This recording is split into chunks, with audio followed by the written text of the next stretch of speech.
그 다음에 11절은 한 목소리로 함께 받들어 읽겠습니다. 사도행전 1장 9절에서 11절 말씀이 되겠습니다. 제가 먼저 읽겠습니다. 이것들을 말씀하신 뒤에 그분께서 그들이 보는 동안 들려 올라가시니 구름이 그분을 받아들여 그들이 보지 못하게 하더라.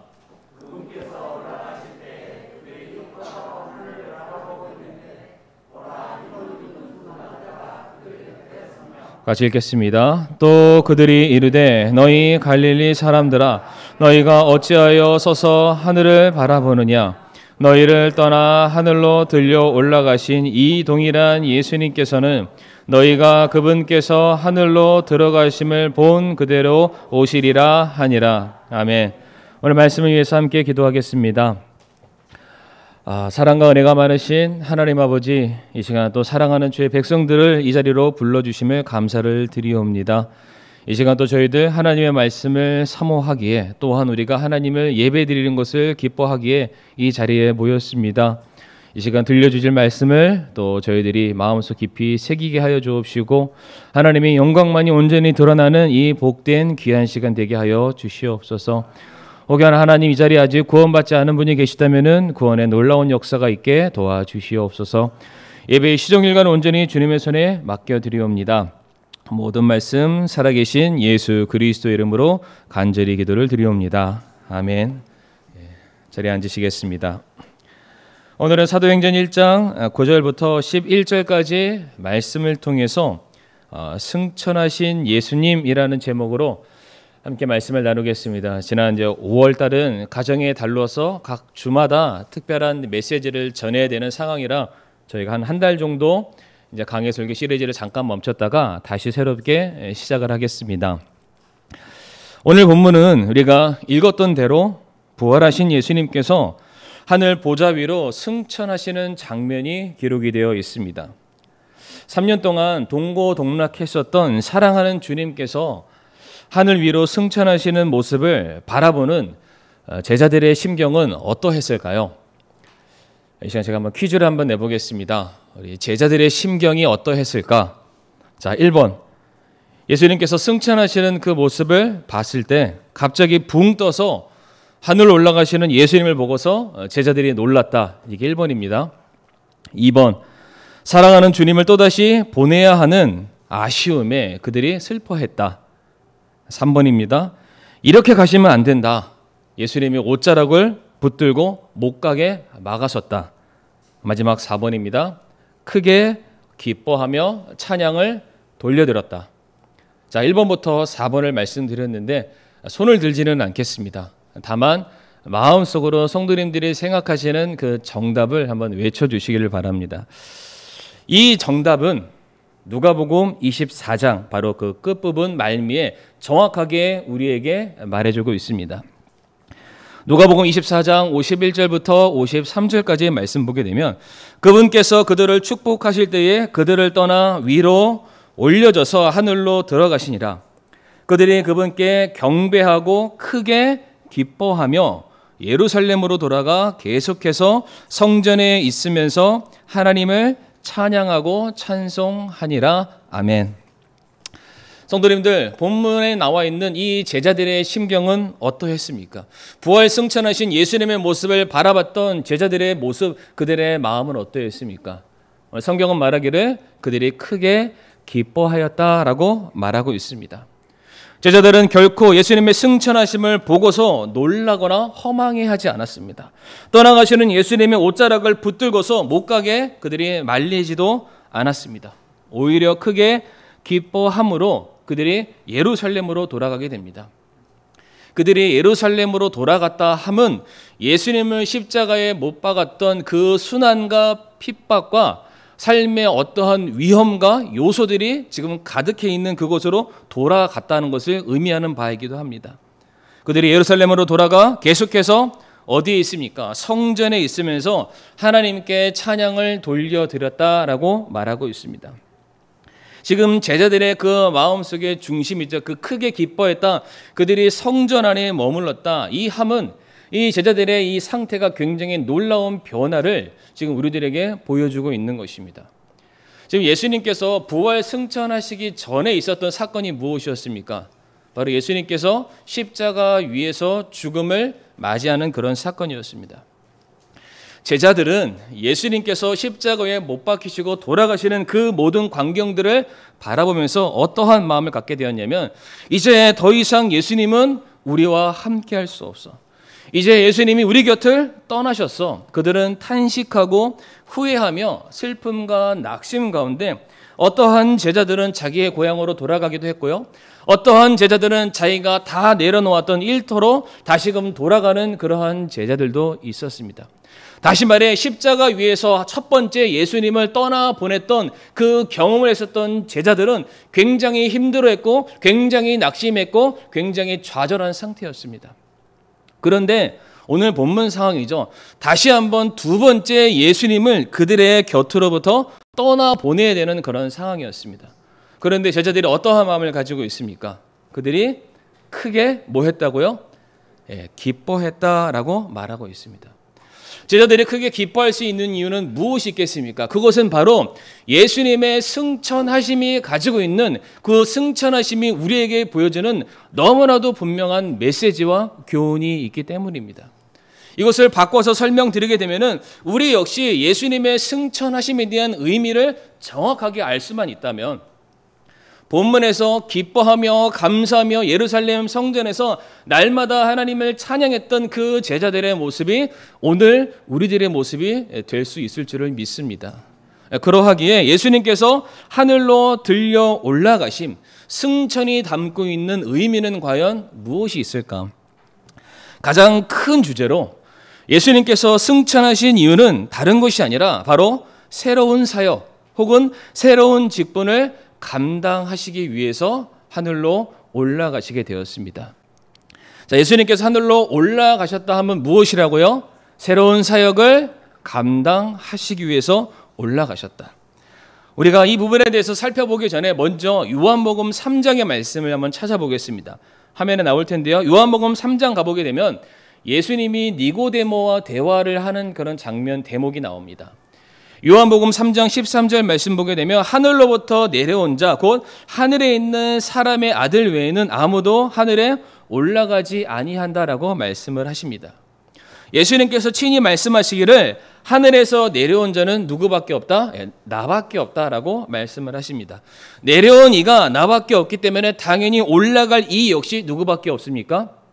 예수님밖에 없게 되는 것입니다. 자, 그렇다면 예수님께서 올라가심에 대해서는 차후에 설명드리고 왜 내려오셨습니까? 왜 이 땅에 예수님께서 내려오셔야만 했던 것입니까? 마태복음 20장 28절의 말씀 보게 되면 예수님의 내려오심에 대한 분명한 이유가 성경에 기록되어 있습니다. 마태복음 20장 28절 말씀 우리가 다 같이 한번 한 목소리로 읽어보겠습니다. 시작. 이와 같이 사람의 아들도 섬김을 받으러 오지 아니하고 도리어 섬기며 자기 생명을 많은 사람의 대속물로 주려고 왔느니라 하시니라. 아멘. 많은 사람의 대속물로 주려고 왔다, 내려왔다라고 말씀하고 있습니다. 예수님께서 이 땅에 오신 이유는 어떠한 것입니까? 바로 잃어버린 자를 찾기 위해서 오셨습니다.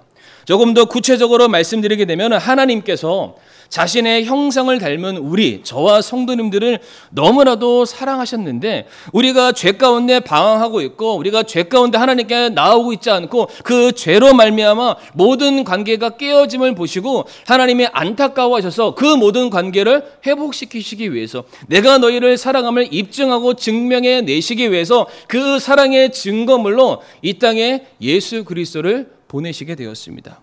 그러면은 그 증거물이신 예수님께서 이 땅에 사셨던 그 사역이 무엇입니까? 빌립보서 2장 6절부터 8절까지 말씀을 한번 보겠습니다. 이 땅에 오셨던 예수님의 감당하신 일 바로 빌립보서 2장 6절에서 8절 말씀인데요. 그분은 하나님의 형체로 계심으로 하나님과 동등함을 강탈로 여기지 아니하셨으나 스스로 무명한 자가 되사 자기 위에 종의 형체를 취하시고 사람들의 모습이 되셨으며 사람의 모양으로 나타나서 자기를 낮추시고 죽기까지 순종하셨으니 곧 십자가의 죽음이라. 아멘. 하나님과 동등한 분으로서 하나님과 함께 하늘에 계셨던 분이 바로 우리 예수님이십니다.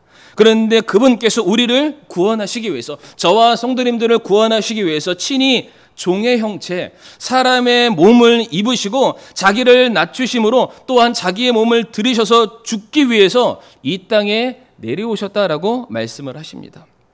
바로 여기 계시는 저와 여러분들을 구속하시기 위해서. 구속이라는 단어의 의미가 무엇입니까? 자기의 소유로 삼기 위해서, 자기의 자녀로 만드시기 위해서 예수님께서 친히 십자가 위에 고난을 당하시고 죽음으로 말미암아 모든 죄와 사망의 권세를 깨트리시고 다시금 부활의 권능으로 예수님이 일어나시게 되었습니다. 이처럼 잃어버린 자를 찾으러 오셨고 또한 죄인들을 위해서 친히 그 죄의 짐을 담당하셨고 그 몸으로 대신하여 죽으심으로 모든 죄값을 치르심으로 예수님은 이 땅에서 모든 사람들을 향한 하나님의 사랑을 완성하셨고 입증해 내게 되셨습니다. 예수님은 이 땅에 내려오심에 대한 분명한 목적을 가지고 계십니다. 바로 저와 성도님들을 사랑하시기 때문입니다. 그래서 십자가 위에서 예수님께서 모든 사역들을 다 이루시고 나서 가상칠언 6번째 메시지, 예수님이 십자가 위에서 무엇이라고 외치셨습니까? 내가 다 이루었다라고 말씀을 하셨습니다. 예수님은 이 땅에서 자기에게 맡겨진 모든 사역들을 완료하셨습니다. 하나님께서 예수님에게 맡겨주신 모든 책임, 모든 일들을 예수님이 친히 그 몸으로 다 담당해 내시게 되었습니다. 바로 이 땅에서 예수님이 맡아야 될, 예수님이 해야 될 모든 사역들을 이제 완료하셨기 때문에, 그 목적을 위해서 내려오셨기 때문에 완료되었으니까 이제 어떻게 해야 됩니까? 다시 계셨던 그 자리로 올라가시는 게 맞다는 것입니다. 이처럼 예수님께서 내려오신 이유가 하나님께서 맡겨주신 그 일을 감당하기 위해서였다면, 마찬가지로 예수님께서 다시 올라가심 역시 하나님께서 예수님에게 맡겨주실, 이제는 이 땅에 속한 일이 아니라 저 하늘에 속한 새로운 임무, 새로운 직분, 새로운 권한을 대행하시기 위해서 예수님이 다시금 하늘로 올라가시게 된 것입니다. 그래서 우리가 성경을 봤을 때에 예수님께서 올라가셨다, 승천하셨다, 하늘 위로 솟구쳐 오르셨다라는 모든 단어들을 살펴보게 되면은 이게 자발적으로 올라간 것이 아니라 타의적으로 낚아챔을 당하다라는 그런 의미들이 더 강력합니다. 올라가셨다는 그 의미는 집어 올림을 받다, 낚아챔을 받다라는 그러한 뜻이라는 사실입니다. 다시 말해 예수님께서 하늘로 올라가신 것은 스스로 올라가신 것이 아니라 이제 하나님께서 예수님을 통해서 이루게 되실 다음 스텝, 다음 사역을 위해서 하나님이 예수님을 순식간에 더 이상 이 땅에 누추하고 초라한 모습으로 계실 뿐이 아니라 저 하늘에 영광받는 그 모습으로 예수님을 우뚝 세우시기 위해서 하나님이 예수님을 어떻게 했다고요? 낚아채서 하늘 위로 올리셨다는 것입니다. 우리 성도님들 믿으십니까? 자, 그러면은 예수님께서 하늘 위로 오르시면서 감당하신 3가지 사역이 성경에 기록되어 있습니다. 첫 번째, 예수님께서 하늘 위로 올라가셔서 새롭게 감당하시고 맡게 되셨던 그분의 사역은 무엇입니까? 바로 왕 위로 오르셨다는 겁니다. 예수님께서 왕 위로 오르시기 위해서 하늘로 승천하시게 되었습니다. 빌립보서 2장 9절부터 11절의 말씀을 함께 보도록 하겠습니다. 빌립보서 2장 9절부터 11절 말씀을 우리 남전도 우리 형제님들이 한 목소리로 함께 읽어주시기 바랍니다. 시작.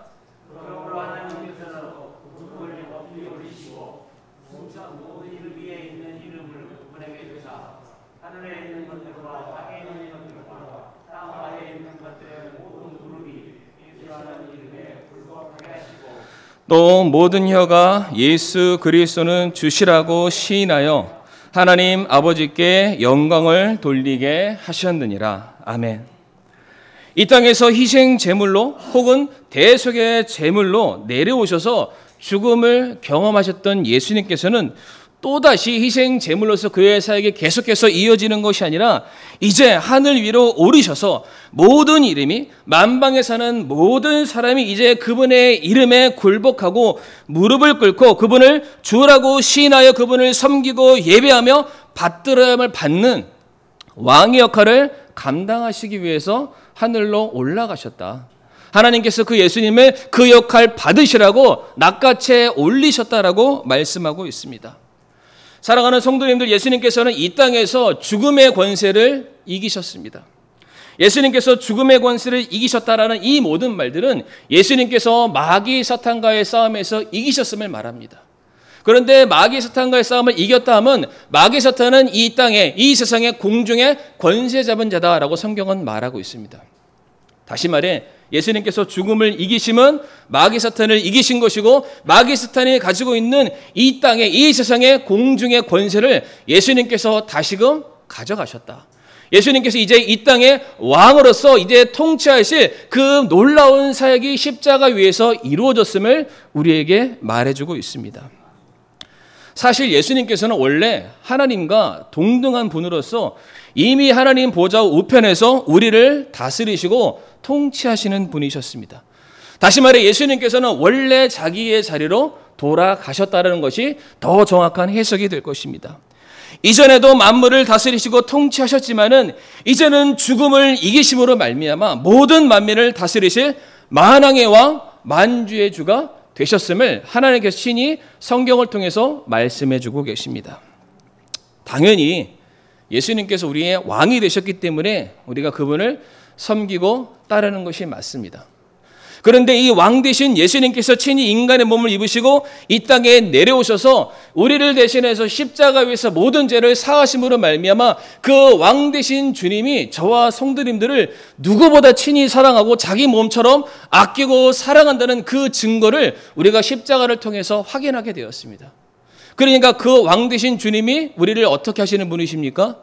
우리를 누구보다 많이 사랑하시는 분이십니다. 왕이시니까 당연히 우리가 그분을 섬기게 되지만은 왕 대신 그분이 누구보다 나를 사랑하시는 분이시기에 우리는 그분을 섬김과 동시에 그분을 사랑하는 존재로 이 땅에서 살아가야만 합니다. 그리고 성도님들, 더 중요한 건 예수님께서 왕 위로 오르셨다 함은 이제 우리가 예수 그리스도로 말미암아 하나님의 자녀가 되는 우리들의 새로운 신분의 변화가 생기지 않았습니까? 베드로전서 2장 9절부터 10절까지 말씀 보게 되면 이제 구원받은 성도의 신분 변화, 신분 상승에 대해서 말해주고 있습니다. 우리 이 말씀은 우리 자매님들이 한 목소리로 읽어주시길 바랍니다. 시작.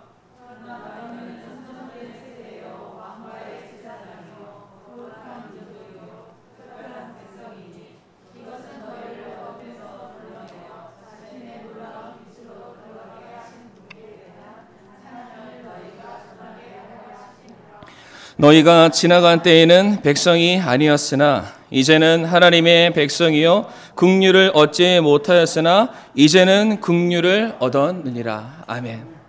이 9절과 10절 말씀 보게 되면은 비포와 애프터가 너무나도 분명하게 드러나고 있습니다. 우리는 예전에는 선정받은 세대가 아니었습니다. 버림받은 자들이었습니다. 왕가의 제사장이 아니라 저 마귀 사탄의 그 지옥의 권세 안에 살아가는 소망 없는 그런 자들이었습니다.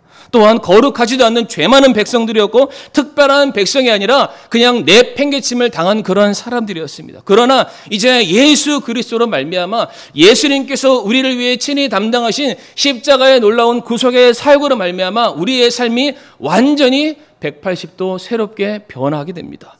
이제는 선정된 세대요 왕가의 제사장이요 거룩한 민족이요 특별한 백성으로서 우리들의 신분이 변하게 되었습니다. 지나간 때에는 백성도 아니었습니다. 아무런 가치 없는 존재, 먼지에 지나지 않는 그런 존재들이었지만 이제는 무엇이 되었습니까? 하나님의 백성이 되었습니다. 뿐만 아니라 예전에는 긍휼을 얻지 못하고 진노 가운데 심판을 받을 수밖에 없는 그런 존재였는데 이제는 예수 그리스도로 말미암아 긍휼을 얻게 되는 존재가 되었습니다.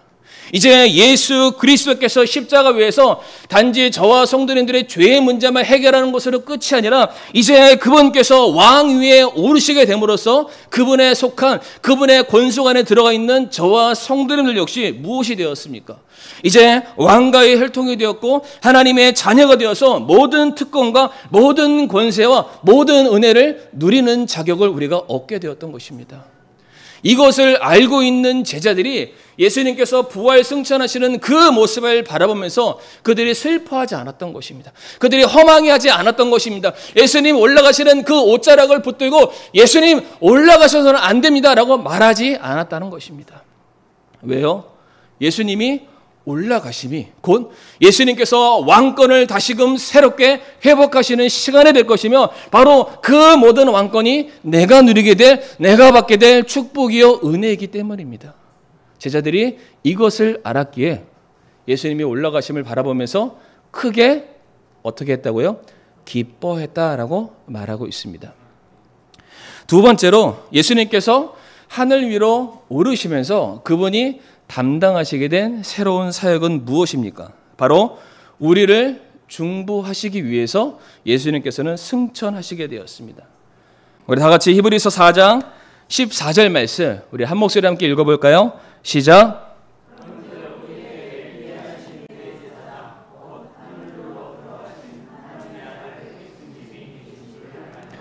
우리가 우리의 신앙 고백을 굳게 붙들자. 아멘. 하늘로 들어가신 예수님을 향해서 지금 새로운 직책을 소개하고 있기를 바로 대제사장이다라고 말하고 있습니다. 성도님들, 제사장의 역할이 무엇입니까? 바로 죄사함을 위한 구속의 사역을 담당하는 것이 제사장의 사역이기도 합니다. 마찬가지로 추가적으로 제사장이 하는 일이 무엇입니까? 바로 하나님과 죄인 사이의 중보자, 가교 역할, 화해자 역할을 감당하는 것이 바로 제사장이 감당하는 일이 되겠습니다. 그런데 예수님께서 지금 하늘로 올라가심은 제사장, 즉 중보자의 역할을 감당하시기 위해서 올라가셨는데 이제 이어지는 히브리서 4장 15절과 16절 말씀 보게 되면 그 중보자가 누구보다 우리를 명확하게 정확하게 100% 잘 이해하는 분이시라고 말하고 있습니다. 이어지는 15절과 16절 말씀 제가 한번 읽어보겠습니다. 우리에게 계신 대제사장은 우리의 연약함의 감정을 몸소 느끼지 못하시는 분이 아니요 다 아신다는 겁니다. 모든 점에서 우리와 똑같이 시험을 받으셨으되 죄는 없으신 분이시라. 그러므로 우리가 긍휼을 얻고 필요한 때에 도우시는 은혜를 얻기 위해 은혜의 왕자로 담대히 갈 것이니라 라고 말하고 있습니다. 예수 그리스도께서 만왕의 왕으로만 등극하신 것이 아니라 바로 저와 성도님들을 위해서 대제사장의 역할로 하늘로 오르시게 되었습니다. 그 사실로 말미암아 성경은 말하기를 성도들아 너희는 담대할지어다 라고 말하고 있다는 것입니다. 왜 우리가 담대해야 됩니까?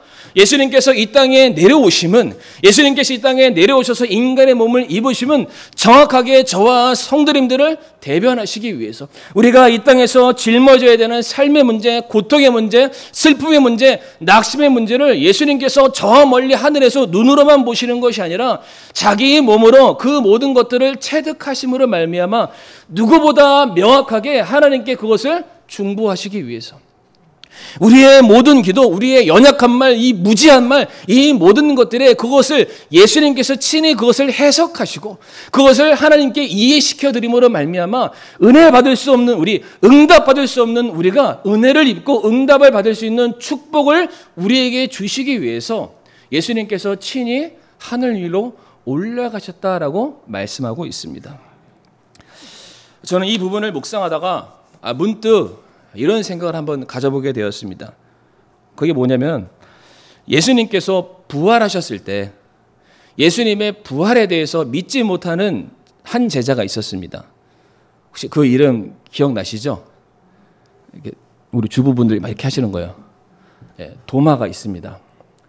그런데 그 도마가 예수님을 믿지 못했을 때 예수님께서 도마에게 나다. 내가 바로 부활한 너희의 스승이요 바로 그 예수다 라는 것을 무엇으로 보여주셨습니까? 막 손을 막 이렇게 하시는 분들이 계십니다. 손에 못자국을 보여주시고 옆구리에 창자국을 직접 손가락으로 집어 넣어보라 라고 말씀하심으로써 이분이 진짜 예수님이시구나. 이분이 나를 위해서 십자가에서 친히 돌아가신 그 주님이 맞구나 라는 것을 예수님이 그에게 보여주셨습니다. 그런데 예수님의 그 몸이 부활 전의 모습이었습니까? 부활 이후의 모습이었습니까? 부활 이후의 모습이었습니다.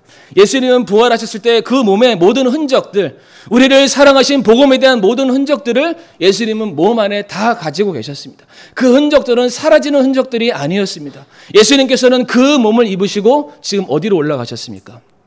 하나님 보좌 우편으로 올라가시게 된 겁니다. 바로 그때, 바로 그 자리에서 지금 무엇하고 계십니까? 우리가 하나님께 기도하는 모든 것들을 친히 하나님께 중보하고 계십니다. 우리가 구하는 기도의 제목들은 어떻습니까? 여전히 세속적이고 부질없는 것들 구하고 있습니다. 하나님은 반드시 너희들의 필요한 모든 것들을 내가 채울 것이다 라고 약속하셨지만 여전히 우리는 그것이 채워질까 조마조마하는 마음에 하나님께 다오다오 주세요 주세요라고 구하는 게 저희들의 모습이 아니겠습니까? 여전히 구원받은 하나님의 백성임에도 불구하고 여전히 날마다 이 육신의 연약함을 입고서 반복적으로 죄를 짓고 살아가는 것이 저와 성도님들의 모습이 아니겠습니까? 그런 모습을 바라보시면서 하나님께서 내가 진짜 이 기도 응답해 줘야 되나? 내가 정말로 은혜를 내려줘야 되나? 고민하고 갈등하실 때에 바로 예수님께서 하나님께 나아가십니다.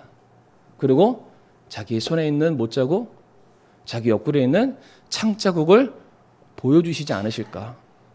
하나님, 저들이 하는 일을 알지 못합니다. 저들의 죄를 용서하여 주시옵소서. 제가 하나님의 말씀에 순종함으로 이 땅에 내려가서 하나님에 대한 모든 사랑을 제 몸으로 제가 다 순종해 보여드리지 않았습니까? 오늘 제가 지금도 누구를 위해서, 이 상우기를 위해서, 여기 계신 성도님들을 위해서 친히 하나님 앞에 간구하는 것은 아버지여, 내 손에 있는 못자국을 보시고 내 옆구리에 있는 창자국을 보시고 내가 하나님께 순종했던 모든 사건들을 기억하시고 이제 저들은 아닐지라도 나를 통해서 그 기도를 하나님 응답하여 주시옵소서. 저들을 긍휼히 여겨 주시옵소서. 저들이 하는 일을 알지 못하나이다. 지금도 예수님께서 친히 하나님 보좌 우편에서 우리를 위해서 중보하고 계시기 때문에 우리가 오늘을 살아가는 은혜를 입게 되는 것이고 우리가 훗날에도 여전히 하나님의 자녀로서 우리가 믿음 가운데 살아갈 수 있는 근거가 바로 여기 있다는 사실입니다. 그러하기에 예수님께서 하늘 보좌 위로 올라가신 것은 단순히 사랑하는 제자들 곁을 떠나시는 것으로서 끝나는 것이 아니었습니다.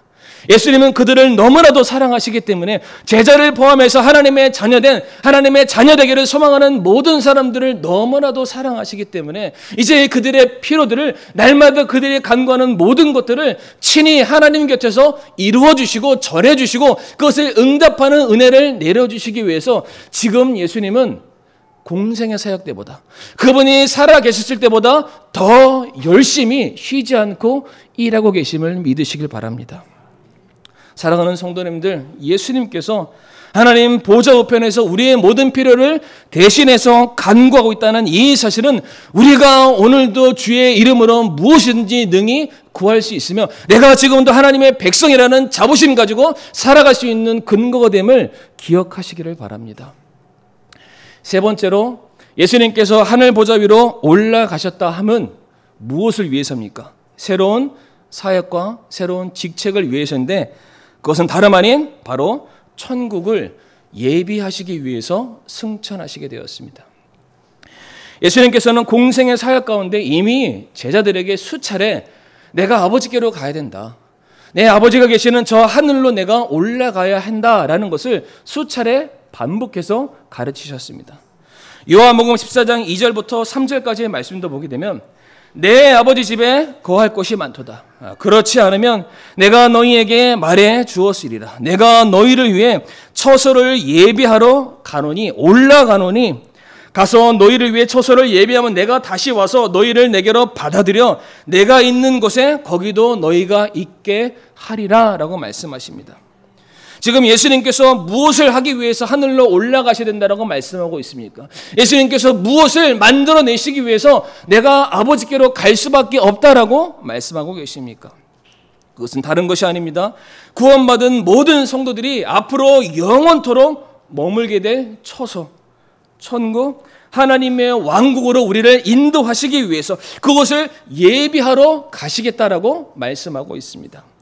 이제 만왕의 왕으로서 자기가 사랑하는 백성들, 또한 자기가 사랑하기를 원하는 그 백성들과 함께 영원토록 그들에게 영광 받으시고 그들에게 섬김을 받으시고 우리 역시 하나님과 주님과 영원토록 교제하는 그 영원한 천국 안식처가 이제는 있기 위해서 우리가 그날로 들어가야 되지 않겠습니까? 바로 그것을 예비하기 위해서 주님께서 올라가셔야만 했다는 사실입니다. 왜 우리가 그토록 천국을 고대하고 사모합니까? 요한계시록 21장 3절과 4절 말씀 보게 되면 천국에 대해서 우리가 어렴풋이 알 수 있는 하나의 근거 말씀이 있습니다. 요한계시록 21장 3절과 4절 말씀 보게 되면 내가 하늘에서 나는 큰 음성을 들으니 이르되 보라 하나님의 성막이 사람들과 함께 있고 그분께서 그들과 함께 거하시리라. 아니 다른 거 없어도 상관없습니다. 뭐라고 말하고 있습니까? 그곳에 주님이 우리와 함께 하신다라고 말씀하고 있습니다.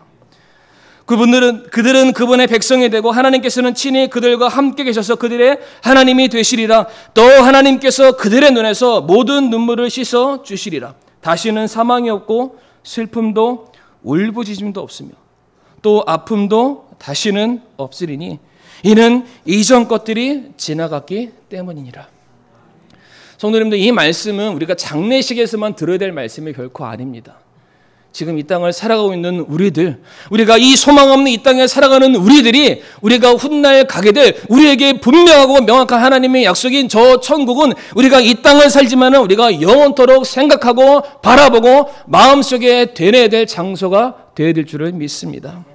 하나님께서는 사랑하는 자기 백성들과 함께 영원토록 거할 성막 새 예루살렘 바로 그곳에서 우리의 왕되심을 선언하시겠다라고 말씀하시고 우리의 모든 눈물을 닦아주시고 우리가 죄로 인해 고통받았던 고뇌했던 슬퍼했던 모든 시간들을 다 보상해 주시겠다라고 말씀하고 있습니다. 그것을 준비하기 위해서 올라가시겠다. 왜? 그것을 이제 우리와 함께 누리시기 위해서.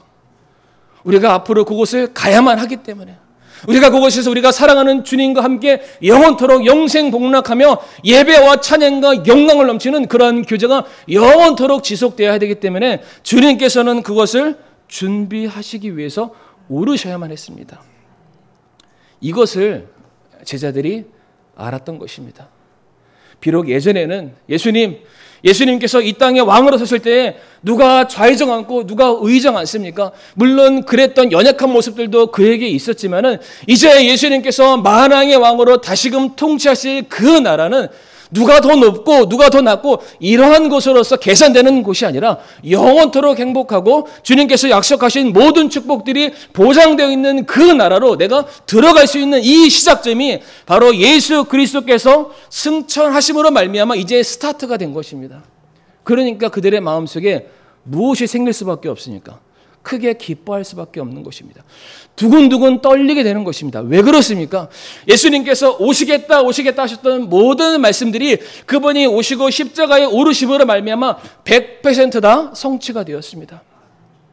그 말인즉슨 이제 예수님께서 내가 다시 올 것이다. 내가 다시 오되 그냥 오지 않는다. 이제는 만왕의 왕으로 올 것이고 내가 올라가지만 너희를 위해서 여전히 중보자 사역을 감당할 것이며 내가 다시 이 땅에 내려왔을 때에는 너희를 위해 예비된 영원한 천국이 마련되는 그 순간이 너희에게 임하게 될 것이다. 이 사실을 알고 있는 제자들이 그들의 마음속에 흥분을 감추지 못했던 것입니다. 그렇기 때문에 그들이 기뻐했고 핍박과 환란이 있는 그 예루살렘 성전 안으로 다시금 들어가서 여전히 하나님을 향해서 그들이 찬양을 돌려드리게 되었던 것입니다. 말씀을 마무리하겠습니다. 말씀을 마무리하면서 스데반 집사가 떠오르게 되었습니다. 왜 그렇습니까? 스데반 집사는 사람들에게 핍박을 받았습니다. 그가 복음을 전한 그 사실로 인해서 사람들이 돌을 던져서 스데반 집사가 그 돌에 맞아 죽는 장면이 성경에 기록되어 있습니다. 그런데 스데반 집사가 돌에 맞아 쓰러지면서 그가 눈을 열어 하늘을 봤을 때 무엇이 보였습니까? 보좌 우편에 자리에서 일어나서 계신 예수님을 그가 보게 되었습니다. 스데반 집사가 그 예수님을 보았을 때에 그의 얼굴에 환한 미소가 지어지게 되었고, 사람들이 그 스데반 집사의 얼굴을 봤을 때 저 사람의 얼굴이 꼭 천사의 얼굴 같다, 천사의 미소를 띠고 있다. 성도님들, 스데반 집사가 그와 같은 기쁨, 그와 같은 평안함 가운데 머물 수 있는 이유가 어디에 있습니까? 그는 그가 가야 될 천국을 본 것입니다. 그리고 그 천국에 누가 계십니까? 누구보다 나를 사랑하시는 주님을 그가 보았고, 또한 그 사랑하시는 주님께서 자기를 반겨 맞이하시기 위해서 자리에서 서 계시는 그 모습을 바라보면서 내가 머물고 내가 뿌리 내리고 내가 살아야 될 곳은 이 땅이 아니라 저 하나님 계시는, 내 사랑하는 주님 계시는 저 천국이다. 그것을 그가 확인했기에 그는 저 천국을 바라보면서 비록 온 몸으로는 돌을 맞아 죽는 육체적인 그러한 극악한 상황을 그가 맞이했음에도 불구하고 스데반 집사가 기뻐할 수 있었던 것입니다. 핍박이 있어도 기뻐할 수 있습니다. 우리들의 삶에 어려움이 있어도 여전히 기뻐할 수 있습니다. 왜 그렇습니까? 예수님께서 구원받은 저와 성도님들을 위해서 놀라운 천국을 예비하시기 위해서 하늘로 오르셨기 때문입니다. 사랑하는 성도님들, 예수님께서는 하늘로 올라가셨습니다. 예수님이 하늘로 올라가셨다 하면 새로운 사역과 새로운 직분을 감당하시기 위해서 올라가셨음을 기억하시길 바랍니다. 예수님께서는 이제 만왕의 왕으로서 자기 사랑하는 백성들을 품기 위해서, 그들을 통치하기 위해서, 그들을 보호하기 위해서, 그들에게 약속한 모든 것들을 선사하시기 위해서 왕위로 오르셔야만 했습니다. 그리고 그 예수님께서는 지금도 저와 성도님들을 위해서 누구보다 열심히 우리들의 필요와 간구를 친히 하나님 옆에서 자신의 온 몸을 드러내시면서 우리를 위해서 중보의 일을 감당하고 계십니다. 그리고 그 주님께서 오르셨다 하면 이제 우리를 위해서 약속하신 영원한 천국을 가지고 내려오시기 위해서 올라가셨음을 기억하시길 바랍니다. 바로 이 믿음 가지고 우리가 오늘도 담대하게 신앙의 길, 믿음의 길을 걸어갈 수 있는 저와 성도님들이 되기를 간절히 소원합니다. 이 시간 함께 머리 숙여 우리가 기도하겠습니다. 혹시 이 자리에 아직 구원받지 않으시는 분이 계십니까? 아직 예수님과는 전혀 상관없는 삶을 살아가시는 분이 계십니까? 예수님께서는 사랑하는 백성을 위해서 하늘로 오르셨는데 그 예수님의 부활 승천이 아직 나와 상관없다는 불안감에 떠시는 분들은 계시지 않습니까? 이 시간 그분들에게 복음을 전해드리겠습니다. 내가 예수님 믿어. 나도 예수님께서 올라가신 그 천국에 저도 가기를 원합니다. 저 예수님 믿기를 원합니다. 혹시 그런 분 계십니까? 손을 들어 표해 주시길 바랍니다. 그렇다면 우리 성도님들, 예수님의 부활 승천의 그 의미를 다시 한번 마음속으로 되새기시면서 내가 정말로 담대한 신앙의 걸음걸음을 걸어갈 수 있는 믿음의 백성 되게 해달라고 이 시간 잠시 기도하겠습니다.